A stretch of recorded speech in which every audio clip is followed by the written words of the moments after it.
오늘 요한복음 4장 1절부터 26절까지 말씀 중심에서 예수님께서 전도하심이라는 제목으로 하나님 말씀 증거하겠습니다.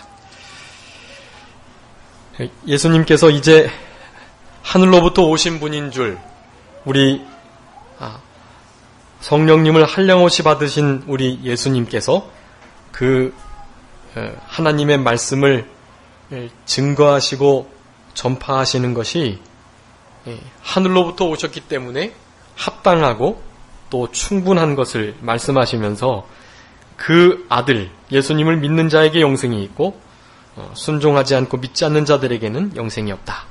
도리어 진노가 그 위에 머물러 있다. 예수님을 믿지 않는 그것이 이미 심판을 받은 증거다라는 말씀을 하시면서 이제 본격적인 전도의 사역을 시작하고 계십니다.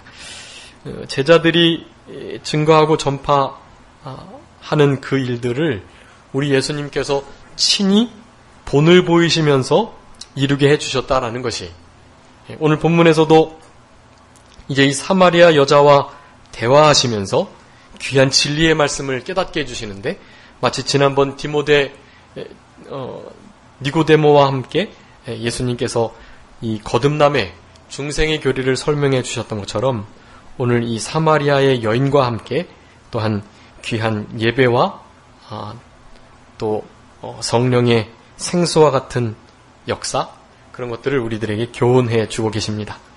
그 시작을 전도하는 것을 통해서 하셨다라는 것이 참 중요하다고 하겠습니다.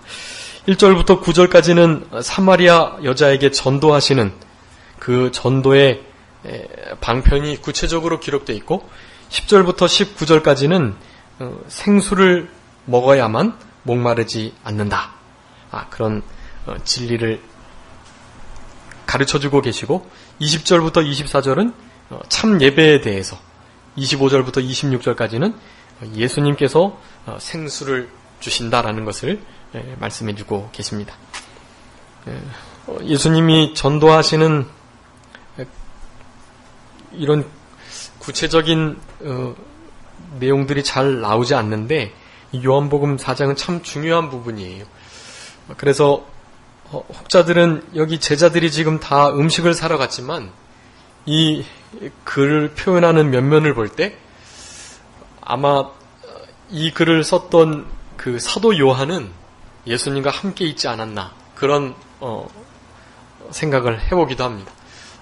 예수님께 듣거나 다른 이들에게, 그 여자에게 들어서는 사실은 이런 세세한 것들을 이렇게 잘 기록할 수가 없기 때문에 많은 개혁주의 학자들이 그렇게 생각합니다. 요한은 늘 우리 예수님 곁에 있었거든요. 예수님 어디 안에 있었죠? 예수님 품 안에. 예수님 품 안에 늘 있었어요.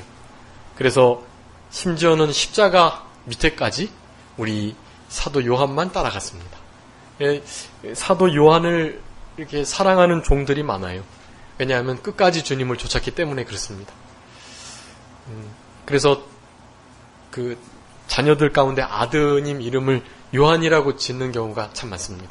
네, 그래서 요한이 맞는데, 사도 요한처럼 그렇게 살아가지 못할 때는 도리어 영광이 가리워지는 그런 점이 좀 나타나기 때문에 조심스럽지만, 그래도 그 이름처럼 되라고 그렇게 이름을 짓는 것은 또 신앙적인 면으로 좋은 것이 있을 것 같습니다. 어쨌든 이렇게 귀한 사건을 통해서 우리에게 귀한 영적 진리의 말씀을 해주시는데, 우리도 힘써 전도하면서 하나님께서 깨닫게 해주시는 그런 영안이 열려지고 그런 깨닫게 해주시는 은혜가 있어야 할 것입니다.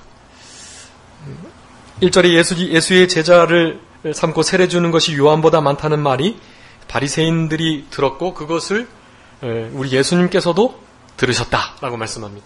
이 세례 요한이 그리스도인가라는 문제, 그리고 그 세례 요한에게 또 다른 이가 세례를 받았는데, 그가 복음을 전하고 증거하고 다니니까 이 세례 요한보다 더 큰 무리가 따른다라는 소문을 예수님께서도 들으신 거예요. 당연히 그 시대의 종교 지도자들이 다 들었던 것입니다. 사실은 큰 문제예요. 세례 요한만 해도 벅찬데 세례 요한을 따른 이보다 더 따르는 자가 생겼다고 하니까 이거 어떻게 해야 되나 고민이 많았던 것입니다. 그런 소문들이 이 시대에 지금 가장 큰 이슈였습니다. 예수님의 제자가 세례 요한의 제자보다 더 많아졌다더라.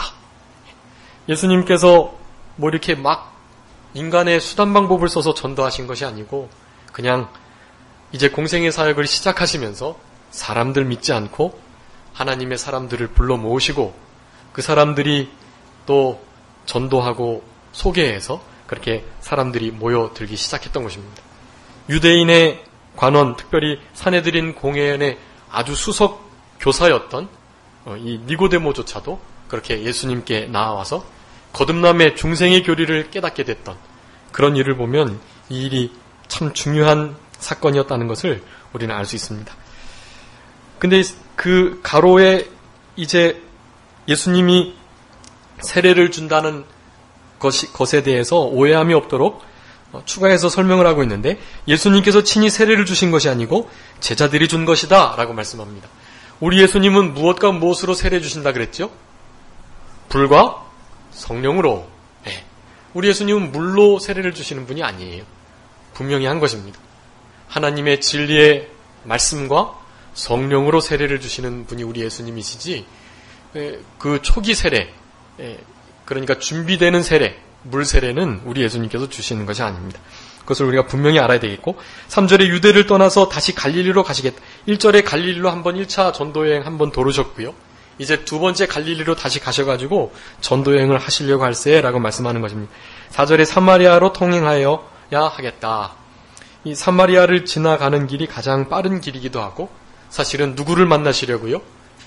사마리아 여인, 수가성 그 여인을 만나기 위해서 그리로 가셔야 하겠다라고 말씀하신 것입니다. 우리 하나님의 예정과 작정대로 움직이시는 우리 예수님. 5절에 사마리아에 있는 수가라는 동네에 이르니 야곱이 그 아들 요셉에게 준 땅이 가깝고 거기 또 야곱의 우물이 있더라. 예수께서 행로에 권하여 우물 곁에 그대로 앉으시니 때가 제6시쯤 되었더라. 제6시는 정오를 가리키고요.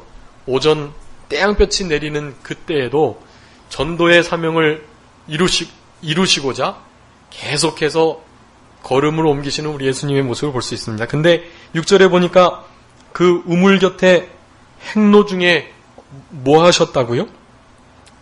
고나셨다. 그렇게 말씀합니다. 고나셔가지고 뭐 어떻게 준비할 겨를 것도 없이 그냥 그 자리에 그냥 주저앉으신 거예요. 오늘 본문 이 요한복음 4장 6절의 말씀이 우리 예수님의 인성을 드러내는 가장 요긴한 구절 가운데 하나입니다. 우리 예수님이 인성은 없고 신성만 가졌다라고 말하는 이들이 있었고요. 아니다, 신성은 없고 인성만 가졌다라고 말하는 사람들이 있었어요. 그 두 사람 다 잘못된 거예요.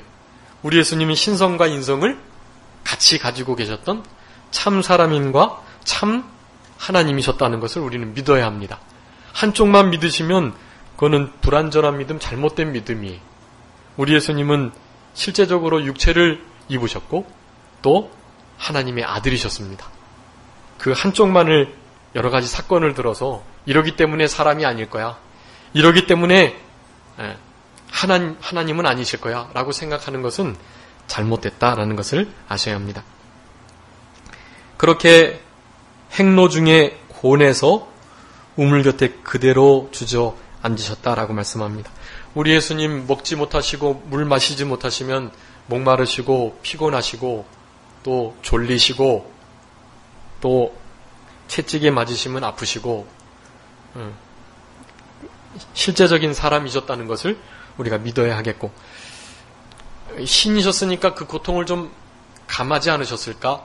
그런 생각을 하시면 안 된다는 것, 그것을 말씀하시고 이렇게 행로 중에 고나셨던 이유는 무엇인가? 원래 우리 예수님은 무슨 일을 하셨죠? 누구의 아들이죠? 목수의 아들이에요. 그러니까 무엇 하셨겠죠? 아마 목수 일을 하셨을 거예요. 어떤 예수님을 이렇게 그림으로 그린 화가 중에 하나는 예수님을 몸짱으로 이렇게 그려놨습니다. 막 식스팩이 막 있고. 왜냐하면 그렇게 하지 않으면 나무들을 막 옮기고 또 깎고 재단하고 이런 걸 잘 못할 테니까요. 되게 잔근육이 많은 그런 건강한 우리 예수님인 것으로 묘사를 합니다. 근데 그도 그럴 것이 분명히 그 일을, 요셉의 일을 도우려면, 그리고 아버지께서 또 일찍 돌아가셨기 때문에 아마 그 가정사를 책임지셔야 하셨기 때문에 분명히 그러하셨을 것입니다. 그럼에도 불구하고 오늘 본문에 보니까 고나셔서 이렇게 그대로 앉으실 수밖에 없다라고 말씀합니다. 이것은 우리 하나님께서 맡겨주신 사명을 영적으로 육체적으로 감당하시면서 그 일을 쉬지 않고 계속 하셨기 때문에 그렇습니다. 다른 것은 없어요. 쉬지 않고 그 일을 계속 하셨기 때문입니다. 제가 존경하는 목사님 가운데 한 분께서 그렇게 쉬지 않고 일하시다가 너무 일찍 가셨어요. 예, 우리는 예수님처럼 3년 반 딱 할 건 아니니까 하나님의 일을 하시고 또 전도의 일을 하시고 또 하나님의 교회를 섬기시고 가정을 잘 꾸려가시려면 우리의 성전된 육체를 잘 관리하셔야 합니다. 그것이 믿음이, 저도 좀 그걸 잘 못하는데 이제부터 그렇게 하려고 하고 있고 또 약속도 했고 또 그렇습니다. 그래서 더 힘써서 성전된 육체를 관리하려고 하는데, 어쨌든 예수님께서는 그 때가 계시고 그 때에 맞춰서 하나님의 일을 이루셔야 했기 때문에 그렇다고 서두르시거나 무리하신 거라고 말하는 게 아니에요. 우리 예수님께서는 마땅히 그렇게 하셔야만 하겠기에 그 일을 그렇게 하셨던 것입니다. 우리 예수님의 하시는 일은 다른 것이 아닙니다.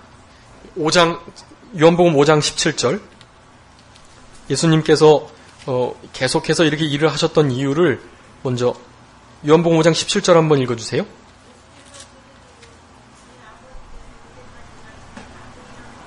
아멘.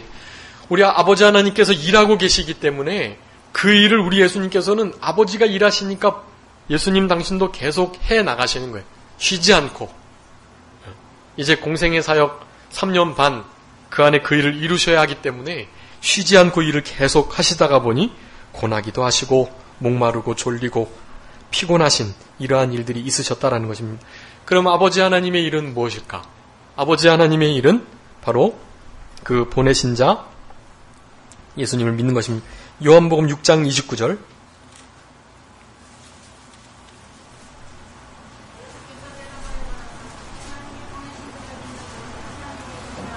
아멘. 하나님께서 보내신 자를 믿는 것, 그것이 하나님의 일이다. 하나님은 그 일을 하고 계시고 우리 예수님도 하나님이 하시는 그 일을 하고 계신다.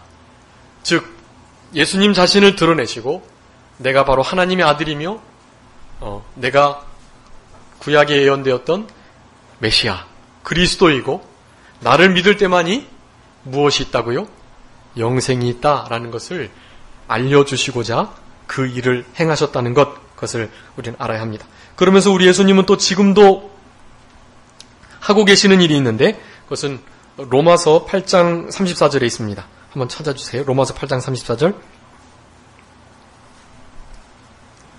로마서 8장 34절. 그가 정죄하리요 죽으실 뿐 아니라 다시 살아나시는 그리스도 예수시니 그는 하나님 우편에 계신 자요 우리를 위하여 간구하시는 자입니다. 아멘. 하나님 우편에 앉으셔서 무엇을 하신다고요? 우리를 위해서 간구하고 계십니다.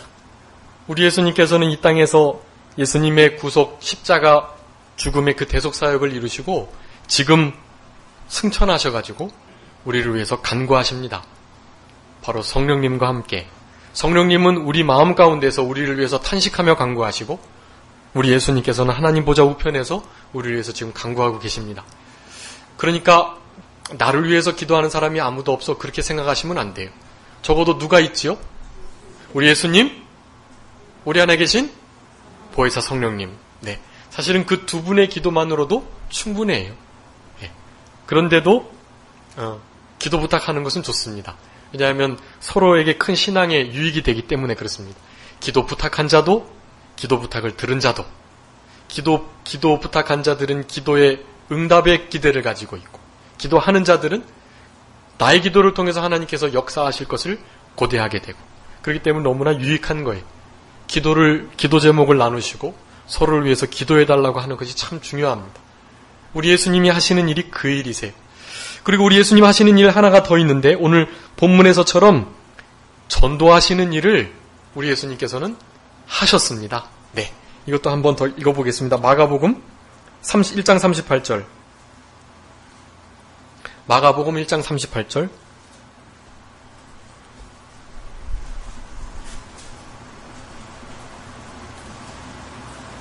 이르시되 우리가 다른 가까운 마을들로 가자. 거기서도 전도하리니 내가 이를 위하여 왔노라 하시고. 아멘. 내가 이를 위해서 왔다. 이 일을 위해서 왔다 그 뜻인데 이 일은 전도하는 일. 전도하는 일을 위해서 내가 왔다라고 말씀하시는 것입니다. 그래서 디모데 후서 4장 말씀이나 디도서 1장에 보면 우리 하나님께서는 예수님의 그 말씀을 전도를 통해서 드러내셨다라고 말씀하고, 그래서 디모데전서 4장 17절은 우리 하나님 말씀을 전도의 말씀이다 그렇게 말씀합니다. 이 전도하는 것 우리 예수님께서 맡겨주신, 우리에게 남겨주신 사명이기도 하고요, 우리의 본분이기도 하고, 우리 전도사님만 또 목회자들만 전도하는 것 아니에요. 우리 성도님들께서도 전도인 역할을 하셔야 합니다. 그 전도인의 역할이 참 귀하고 또 그 일을 통해서 이렇게 수가성 사마리아 여인이 주께로 돌아온 것처럼 주의 한 영혼이 돌아온다면 그 기쁨은 정말 말할 수 없어요. 그런 기쁨을 느끼는 자들은 전도하지 않고는 견딜 수 없습니다. 저도 사실은 이렇게 전혀 믿지 않는 자들을 예수님 믿게 하는 것은 2사람밖에 없어요. 2사람. 초등학교 때 친구 하나 하고 대학교 때 친구 한 사람, 그렇게 대학교 후배 한 사람. 그런데 지금 신앙생활 잘하고 있어요. 그리고 늘 마음에 품고 있는 한 친구가 있는데 그 친구는 좀 세상적으로 잘 나가다 보니까 시간이 없다고 말하고 성경을 보긴 보는데, 그러니까 소망이 있죠. 근데 어쨌든 도저히 안 믿어진다 그래요. 왜냐하면 좀 이 친구가 이성적으로 막 성경을 재단하면서 읽으니까 나는 정말로 믿고 싶은 마음이 있는데 안 믿어지는 걸 어떡하냐고 그래요. 예. 그렇게 말하니까 할 말이 없더라고요. 나는 그냥 믿어진다, 야 미안하다고. 그렇게 말하면서 그래도 그런 은혜가 있을 거라고 그냥 그렇게 말할 수밖에 없고요. 그렇지만 소망이 있습니다. 그렇게 성경을 본다는 것 자체가.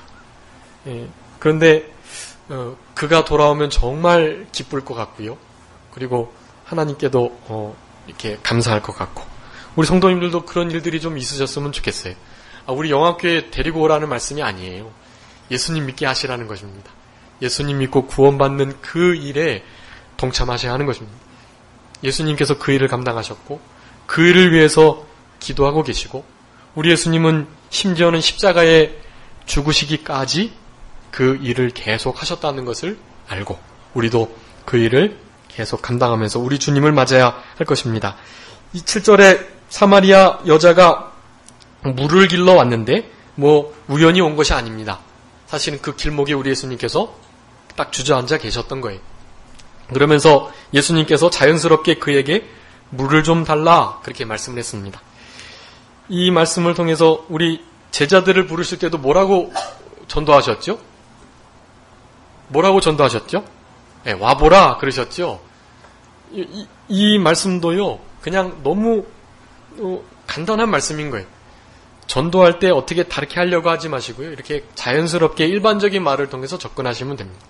물 좀 주세요. 물 한 그릇 줄 수 있고. 근데 이것을 지금 누가 하고 있냐 하면 이 신천지하고 하나님의 교회 사람들이 이러고 다니고 있어요. 여호와의 증인.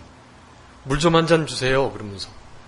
모르고 문 열어주면 문 닫으려고 그러면 다리를 딱 껴가지고는, 발을 껴가지고, 그러면 물 한 잔이라도 좀 주시고 보내주세요. 막 이렇게 해가지고는 접근하고, 너무 급해서 그러니까 화장실 좀 한번 쓰겠다고.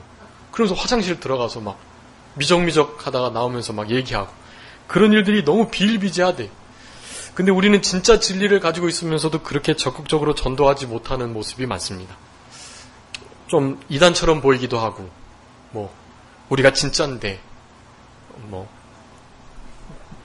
이단들은 돈을 위해서 그런다지만 우리는 뭐 우리가 이렇게 해봐야 돈도 생기는 거고 그런 마음에 사실은 조금 그런 부분에 소극적인 면이 없지 않아 있습니다. 그렇지만 어쨌든 우리 하나님께서 주신 우리 성도님의 각양 은혜와 은사를 따라서 그들의 마음을 녹이면서 사랑의 빚을 지워주시면서 어떻게 하든지 그들이 죽기로 올 수 있도록 마음을 쓰고 기도하는 일이 아주 중요하다. 그것을 아셔야 되겠습니다. 우리 사도행전 16장에 보면 그 마게도니아 첫성 그 빌립보 성에서 누가 처음으로 예수님을 믿었죠? 루디아가 처음으로 예수님을 믿었습니다. 근데 그때도 이 바울과 실라가 그 강변에 기도처를 찾다가 그냥 물어본 거예요. 여기에 기도처가 할 만한 데가 있습니까? 이런 말을 물으면서 성령님께서 그 바울과 실라의 말을 들을 수 있도록 거기 성 사람들의 심령의 문을 여셔서 예수님을 영접하게 되는 그러한 일이 있었던 것입니다. 묻고 또 요청하고 또 어떻게 자연스럽게 접근하고 이런 것이 전도하는 일에 아주 필요한 그러한 방법인 것을 우리는 알아야겠습니다. 다르게 하시려고 하지 마시고 그렇게 자연스럽게 하면 된다는 것을 이러한 말씀으로도 우리에게 교훈하시는 것이라고 할 수 있겠습니다. 8절에 제자들이 먹을 것을 사러 동네에 들어갔기 때문에 예수님께서 물을 좀 달라고 직접 하셨다라고 말씀합니다. 사마리아 여자가 가로되 당신은 유대인으로서 어찌 사마리아 여자 나에게 물을 달라 하나이까? 이는 유대인이 사마리아인과 상종치 아니함이다. 그 BC 722년에 아수르 나라에게 이 북쪽 이스라엘, 사마리아를 수도로 하는 그 북쪽 이스라엘이 멸망을 당했어요. 그래서 그때 당시 아수르 나라의 식민 정책 가운데 하나가 뭐냐면 그 지역에 있는 좋은 사람들을 다 뽑아서 나라로 데려가고 그리고 자기가 데리고 있었던 다른 민족들, 그런 민족들을 새로 포로 잡은 그 민족들에게 보내는 것입니다. 그래서 이렇게 피가 섞이도록 혼혈이 되도록 하는 거예요. 종교도 섞이고 문화도 섞이고 피도 섞이고 이렇게 해서 그 나라의 정체성을 잃어버리도록 하는 그러한 정책들을 그렇게 행했던 것입니다. 그것에 따라서 이 사마리아 여인이 이방인들과 혼합 민족이 되었기 때문에 사마리아 사람들을 사실은 개같이 취급했다라고 말씀합니다. 개보다도 더 못하게 취급을 했었다고 그래요. 감히 이렇게 사마리아 여자에게 유다 사람이 물을 수가 없는 것입니다. 예수님은 유다 사람이니까 유대 사람이기 때문에 복장이 좀 차이가 났었다고 그래요. 그 여자는 대번에 유대인임을 알아봤고 이런 물음을 물었던 것입니다. 10절에 예수께서 대답하여 가라사대 내가 만일 하나님의 선물과 또 내게 물을 좀 달라 하는 이가 누구인 줄 알았다면 내가 그에게 구했을 것이다. 그리고 그가 생수를 주었을 것이다. 하나님의 선물은 생수를 의미하고 그 생수는 진리와 영감으로 우리의 영을 살려나가시는 우리 성령님의 예수 그리스도의 생명의 역사라고 그렇게 정의 내릴 수가 있습니다. 진리와 영감, 이 밑에 이제 신령과 진정할 때 말씀드릴 것인데 그 진리와 영감으로 우리의 영을 살려나가시는 성령님과 예수 그리스도의 생명의 역사, 그것이 바로 생수였어. 그 생수를 선물로 주실 것이었다.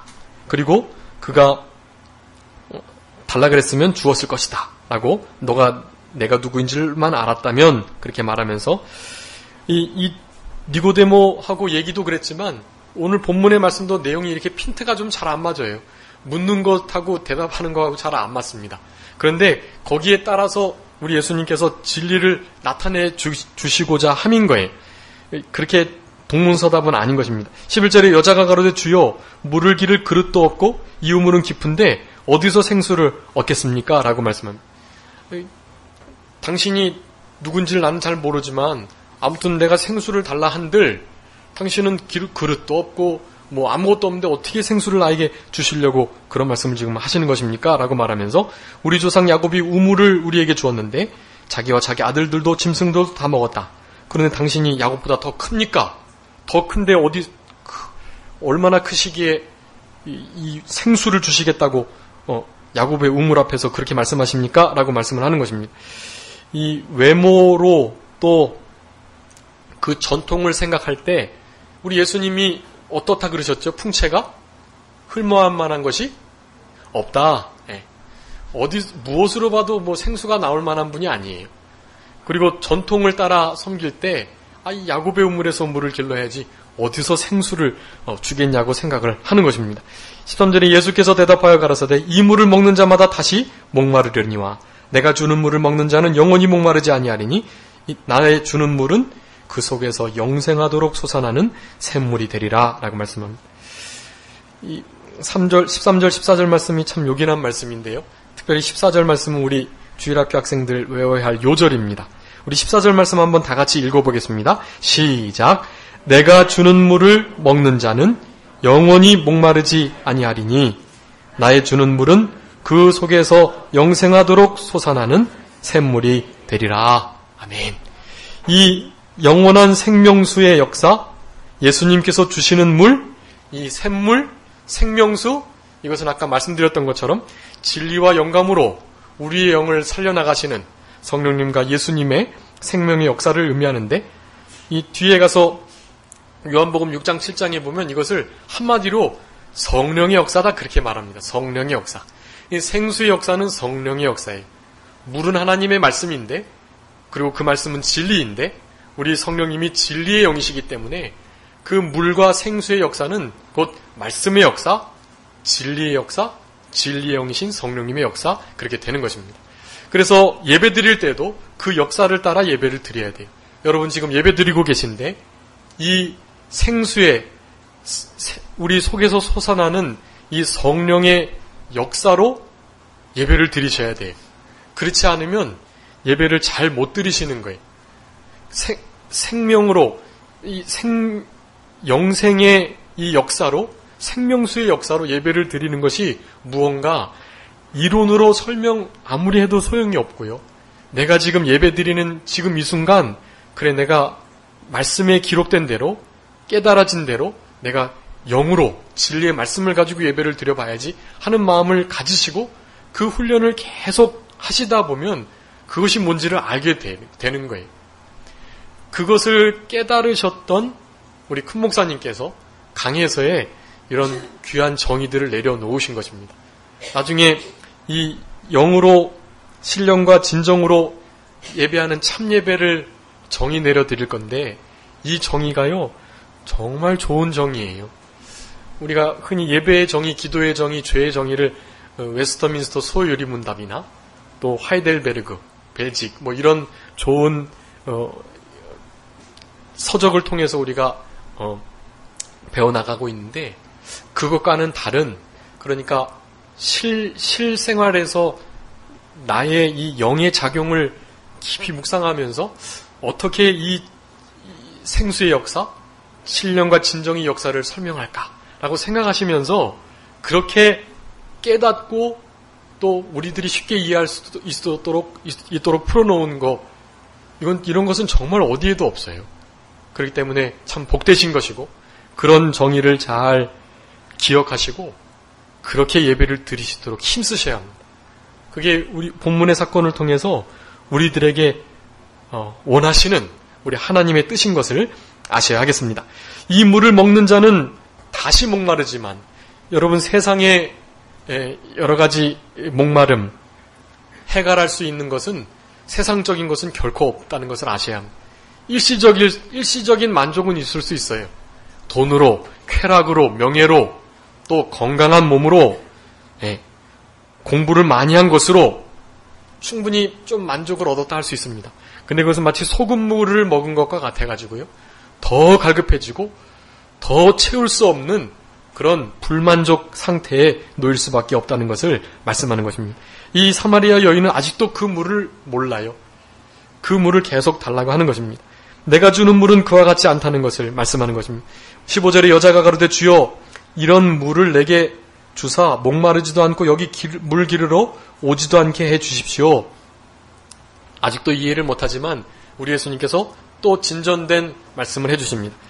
그렇게 진짜 그 물을 먹으려면 가서 16절에 누구를 불러오라고요? 내 남편을 불러와라. 물 먹는 것하고 물 주는 것하고 남편하고 무슨 관계냐고요. 그런데 관계가 있겠죠? 관계가 있습니다. 이 남편을 불러오라는 말은 무슨 말이에요? 회개하라는 거예요. 지금 너의 삶을 돌아보고 그 생명수와 같은 살아있는 성령의 예수 그리스도 역사가 있으려면, 그러려면 회개해야 된다는 거예요. 회개하고 복음을 믿고 성령님이 내주하셔서 우리의 중생한 영을 사용하셔가지고 예배를 드리고 삶을 영위할 때, 그럴 때 결코 목마르지 않겠다라고 말씀을 하고 계시는 것입니다. 회개하라는 것입니다. 그러자 그 말을 들은 여자가 나는 남편이 없습니다 라고 말씀했습니다. 이 말은 진실일까요? 진실이에요. 남편이 없어요. 세상적인 것은 통합니다. 이 말이 옳은 것이기도 하고요. 예수님도 인정하셨어요. 내가 남편이 없다 하는 말이 옳다. 근데 이 말은 진짜 옳다는 거예요? 옳지 않다는 거예요? 사실은 옳지 않다는 거예요.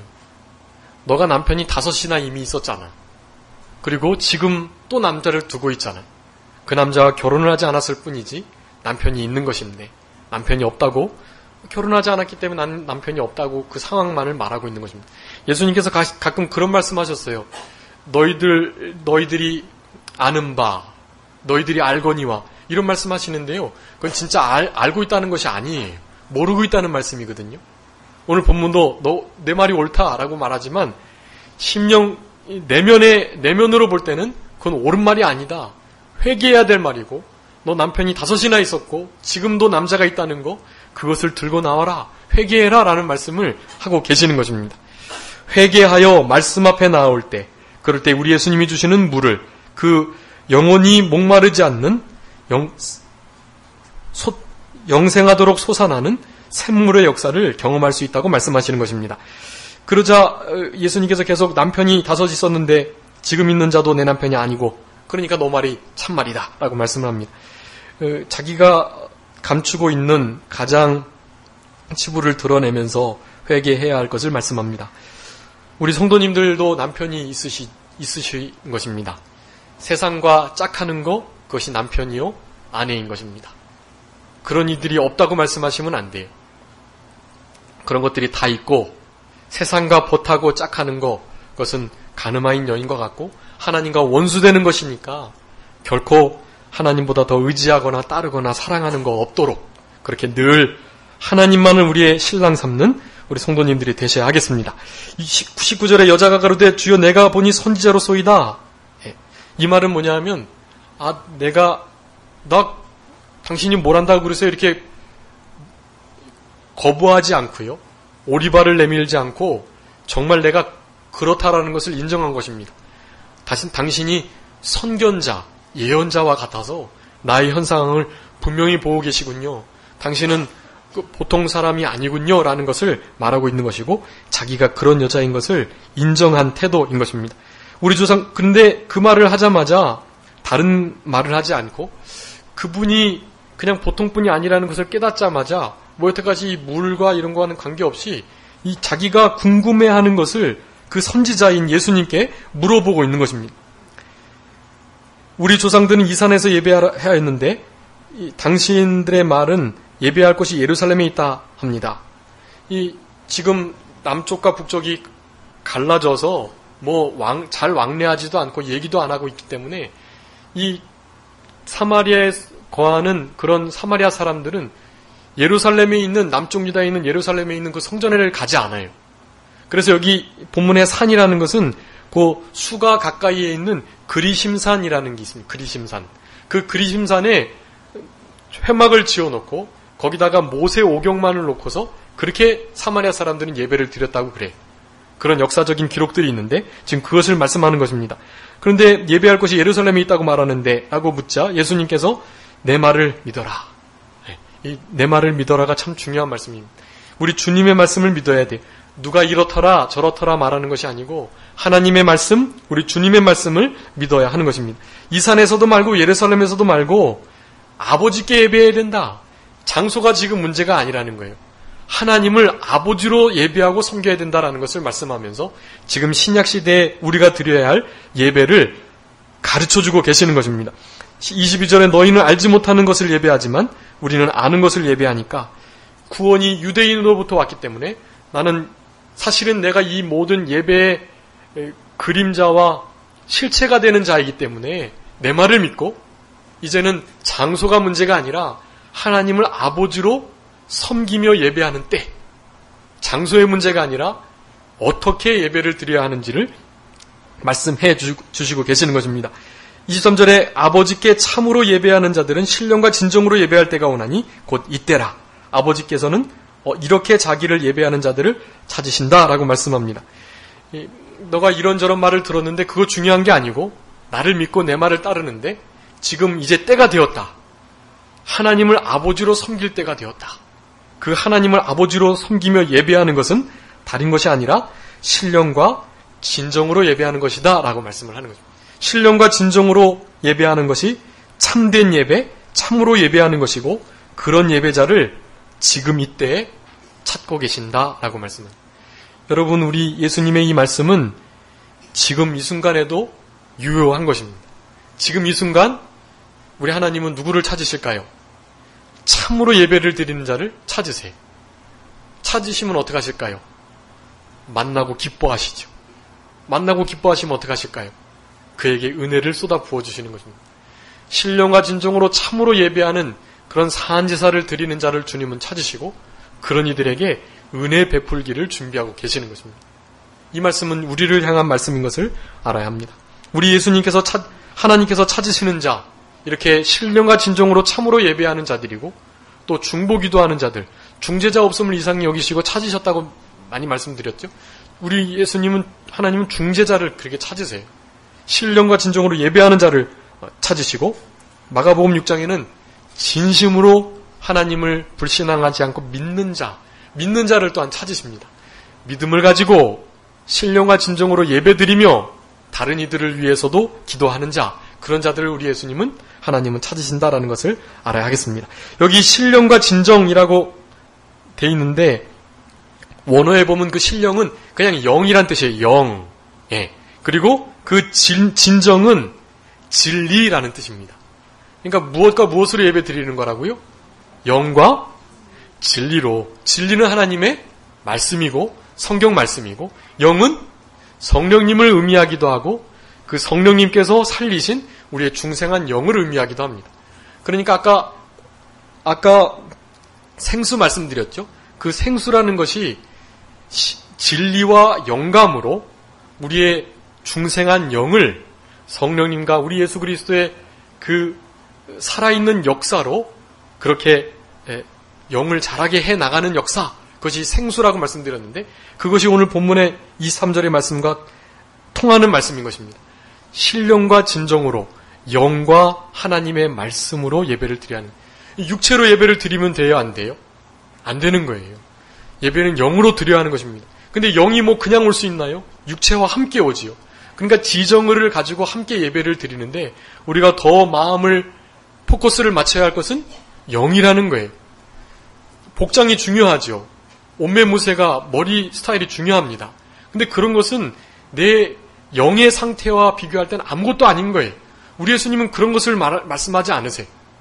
영으로 예배 잘 드리려면 복장도 잘하고 와야 돼. 이렇게 말씀하신 게 아니에요. 영으로 드리는 거예요. 그리고 무엇대로요? 말씀대로. 내 멋대로, 내 감정대로, 내 의지대로 예배 드리고 싶을 땐 드리고 그러고 싶지 않을 때는 안 드리고 또 그럴 만한 상황일 때는 드리고 그렇지 않을 때는 안 드리고 그런 게 아니에요. 말씀대로 드리는 것입니다. 말씀대로. 진리대로, 성경대로 우리의 중생한 영을 사용해서 성령님을 의지해서 예배를 드리는 것, 그것이 신령과 진정으로 예배하는 것이다 라고 말씀드릴 수가 있겠습니다. 그래서 우리 큰 목사님의 참된 예배의 정의, 이거 중요하니까 꼭 적어두시고 예배를 드리실 때마다 기억하시고 이렇게 예배 드리기를 힘쓰셔야 하겠습니다. 자, 성도의 영이 성령을 힘입어, 그 성도의 영은 중생한 영을 가리키는 겁니다. 성령님이 살리신 영, 거듭난 영, 그 거듭난 성도의 영이 성령님을 힘입어 신령한 세계에 들어가야 돼. 세상 세계, 내가 지금 걱정하는 무슨 일, 이런 것 가운데 있으면 안 돼. 그런 것으로부터 나와서 신령한 영적 세계에 들어가야 되는 것입니다. 천국운동, 구원운동, 생명운동, 하나님의 관계된 일, 우리의 구원을 이루어가는 일, 하나님 앞에 예배 드리는 이런 일들, 이런 데에 모든 마음을 전심으로 쏟으셔야 되는 거예요. 성도의 영이 성령님을 힘입어서 그 신령한 세계에 들어가서, 그리고 두 번째는 예수 그리스도와 영적으로 교통하며, 예수 그리스도 그 교통하는 것은 노뱀 바라보는 거예요. 예수님의 십자가의 보혈을 바라보는 것입니다. 그 십자가의 보혈과 부활을 생각하는 거예요. 예수 그리스도와 영적인 교통을 하면서 마지막으로 성경 말씀대로 하나님을 섬기는 것이라고 정의를 내릴 수 있습니다. 여러분, 이런 예배의 정의는 잘 어디에도 없어요. 네. 무엇이라고 한번 해보시겠어요? 시작.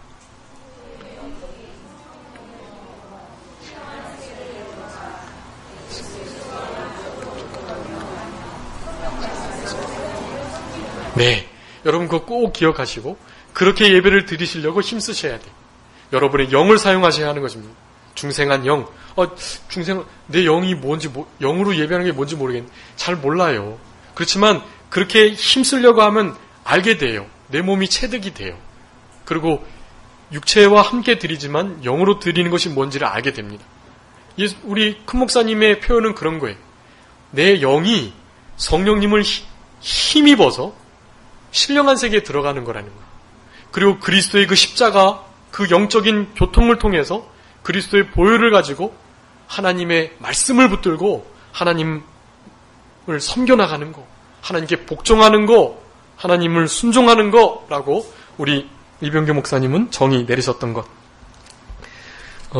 그래서 이 뒤에 사실은 성경에서 한 5가지 예배를 어떻게 드려야 하는지를 말씀하고 그것이 영이신 하나님을 신령과 진정으로 예배하는 것이라고 말씀하는 것인데 이거는 중요하니까 다음 시간에 조금만 더 하도록 하겠습니다.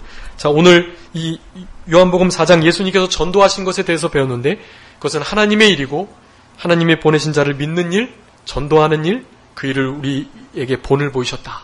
그러니까 우리는 힘써 전도하는 일을 해야 된다.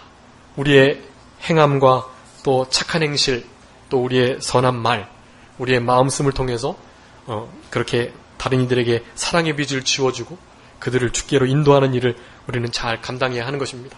그러면서 우리 가운데 생명수 강과 같은 영원토록 솟아나는 그 성령의 역사를 늘 의지하고 의뢰하면서 이번 한 주간을 그렇게 주님을 기쁘시도록 섬겨드리는 저희들이 다 되어야 되겠습니다. 기도하겠습니다. 살아계신 아버지 하나님 감사합니다. 우리들에게 귀한 진리의 말씀을 허락하시고 귀한 하나님의 종들로부터 그 말씀을 체험적으로 깨달은 말씀 우리들에게 함께 증거해 주시는 은혜를 감사하고 감사합니다. 세상 것으로 채워줄 수 없는 것, 우리 예수님께서 주시는 그 샘물, 생명수를 먹게 되면 가람이 없고 더 이상 주림이나 배고픔이 없고 만족을 누리면서 영원토록 성령의 역사 가운데 우리의 중생한 영을 사용해서 하나님도 예배하고 전도도 하면서 그렇게 힘써 믿음으로 살아갈 수 있는 것 우리들에게 분명히 교훈해 주셨사오니 한 주간도 우리의 영을 사용해서 살아가게 하시고 진리의 말씀에 어긋나지 않도록 생활하게 하시며 성령님과 깊이 영적인 교통을 나누면서 신령한 세계에, 사랑의 세계에, 그 영적 빛의 세계에 들어가는 우리들이 될 수 있도록 주님 도와주시옵소서.